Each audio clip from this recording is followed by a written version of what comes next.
साथियों, अब से कुछ दिन पूर्व देश ने अपने किसानों को अनेक बंधनों से मुक्त किया है। अब देश का किसान कहीं पर भी किसी को भी अपनी उपज बेच सकता है। लेकिन आज जब केंद्र सरकार किसानों को उनके अधिकार दे रही है, तो भी ये लोग विरोध पर उतर आए हैं। ये लोग चाहते हैं कि देश का किसान खुले बाजार में अपनी उपज नहीं बेच पाए। ये लोग चाहते हैं कि किसान की गाड़ियां जब्त होती रहें, उनसे वसूली होती रहे, उनसे कम कीमत पर अनाज खरीदकर बिचौलिए मुनाफा कमाते रहें।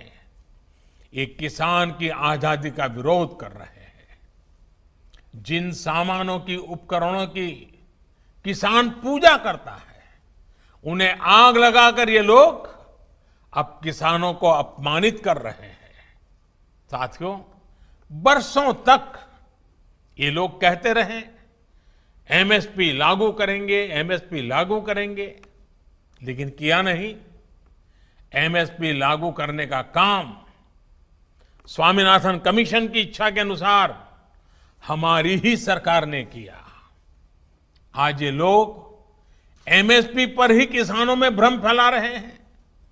देश में एमएसपी भी रहेगी और किसानों को कहीं पर भी अपनी उपज बेचने की आजादी भी रहेगी। लेकिन ये आजादी कुछ लोग बर्दाश्त नहीं कर पा रहे हैं। इनकी काली कमाई का एक और जरिया समाप्त हो गया है, इसलिए इन्हें परेशानी है। साथियों, कोरोना के इस कालखंड में देश ने देखा है कि कैसे डिजिटल भारत अभियान ने जनधन बैंक खातों ने, रुपे कार्ड ने लोगों की कितनी मदद की है। लेकिन आपको याद होगा, जब यही काम हमारी सरकार ने शुरू किए थे, तो ये लोग इनका कितना विरोध कर रहे थे। इनकी नजरों में देश का गरीब, देश के गांव के लोग अनपढ़ थे, अज्ञानी थे। देश के गरीब का बैंक खाता खुल जाए, वो भी डिजिटल लेन देन करें, इसका इन लोगों ने हमेशा विरोध किया। साथियों, देश ने ये भी देखा है कि जब वन नेशन वन टैक्स की बात आई, जीएसटी की बात आई, तो फिर ये लोग फिर विरोध करने के लिए मैदान में आ गए। जीएसटी की वजह से देश में घरेलू सामानों पर लगाने वाला टैक्स बहुत कम हो गया है। ज्यादातर घरेलू सामान, रसोई के लिए जरूरी चीजों पर टैक्स अब या तो नहीं है या फिर 5% से भी कम है। पहले इन्हीं चीजों पर ज्यादा टैक्स लगा करता था, लोगों को अपनी जेब से ज्यादा पैसे खर्च करने पड़ते थे। लेकिन आप देखिए, इन लोगों को जीएसटी से भी परेशानी, ये उसका मजाक उड़ाते हैं, उसका विरोध करते हैं। साथियों, ये लोग न किसान के साथ है, न नौजवान के साथ, और न ही देश के वीर जवान के साथ है। आपको याद होगा, जब हमारी सरकार वन रैंक वन पेंशन लाई, उत्तराखंड के हजारों पूर्व सैनिकों को भी उनका अधिकार दिया, तो ये लोग इसका भी विरोध कर रहे थे।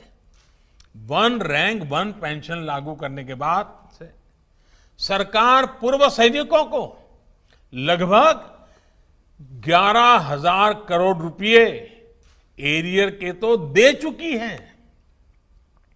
यहां उत्तराखंड में भी 1 लाख से ज्यादा पूर्व सैनिकों को इसका लाभ मिला है। लेकिन इन लोगों को वन रैंक वन पेंशन लागू किए जाने से हमेशा दिक्कत रही।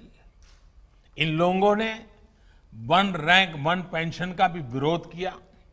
साथियों, बरसों तक इन लोगों ने देश की सेनाओं को, देश की वायुसेना को सशक्त करने के लिए कुछ नहीं किया। वायुसेना कहती रही कि हमें आधुनिक लड़ाकू विमान चाहिए, लेकिन ये लोग वायुसेना की बात कभी नहीं सुनी, उसको नजरअंदाज करते रहे। जब हमारी सरकार ने सीधे फ्रांस सरकार से रफाल लड़ाकू विमान का समझौता कर लिया तो इनको फिर दिक्कत होने लगी। भारतीय वायुसेना के पास रफाल विमान आए, भारतीय वायुसेना की ताकत बढ़े, ये इसका भी विरोध करते रहे। मुझे खुशी है कि आज रफाल भारतीय वायुसेना की ताकत बढ़ा रहा है। अंबाला से लेकर के लेह तक उसकी गर्जना भारतीय जांबाजों का हौसला बढ़ा रही है। साथियों, 4 साल पहले का यही तो वो समय था जब देश के जांबाजों ने सर्जिकल स्ट्राइक करते हुए आतंक के अड्डों को तबाह कर दिया था।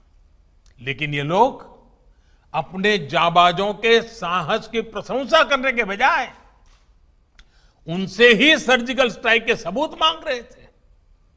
सर्जिकल स्ट्राइक का भी विरोध करके ये लोग देश के सामने अपनी मंशा, अपनी नीयत साफ कर चुके हैं। देश के लिए हो, जो भी काम हो रहे हो, हर काम का विरोध करना इन लोगों की आदत हो गई है। उनकी राजनीति का एकमात्र तरीका ये यही है, बस विरोध विरोध विरोध। आप याद करिए, भारत की पहल पर जब पूरी दुनिया अंतर्राष्ट्रीय योग दिवस मना रही थी, पूरे विश्व में भारत गर्व कर सकता है योग पहुंच चुका है, तो ये भारत में ही योग का विरोध कर रहे थे। जब देश की सैकड़ों रियासतों को जोड़ने का काम, ऐतिहासिक काम करने वाले,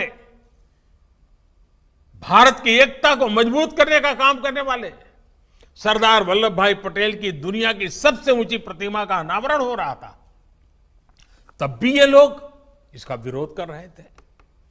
आज तक इनका कोई बड़ा नेता स्टैच्यू ऑफ यूनिटी के दर्शन करने नहीं गया है। क्यों? क्योंकि उन्हें विरोध करना है।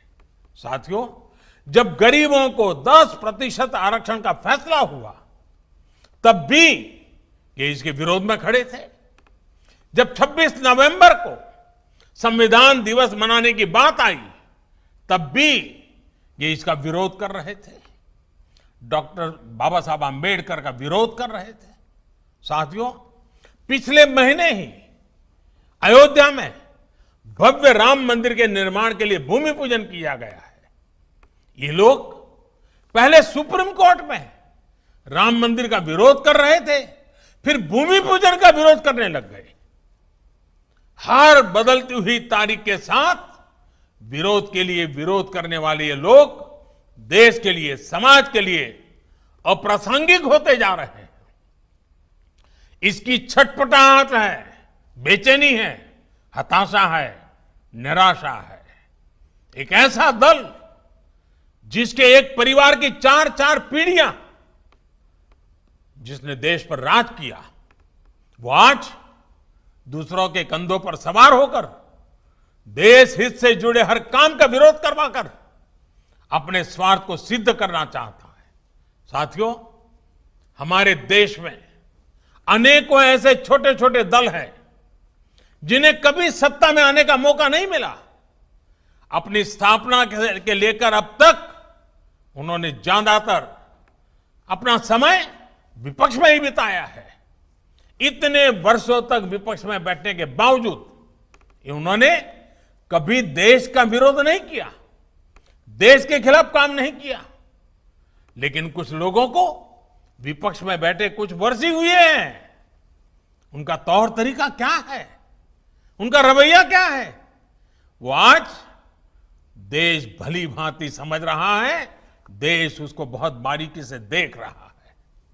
इनकी स्वार्थ नीति के बीच आत्मनिर्भर भारत के लिए बड़े रिफॉर्म्स का ये सिलसिला देश के संसाधनों को बेहतर बनाने का ये सिलसिला देश हित में है, देश की गरीबी से मुक्ति के अभियान के लिए है, देश को ताकतवर बनाने के लिए है और ये निरंतर जारी रहेगा।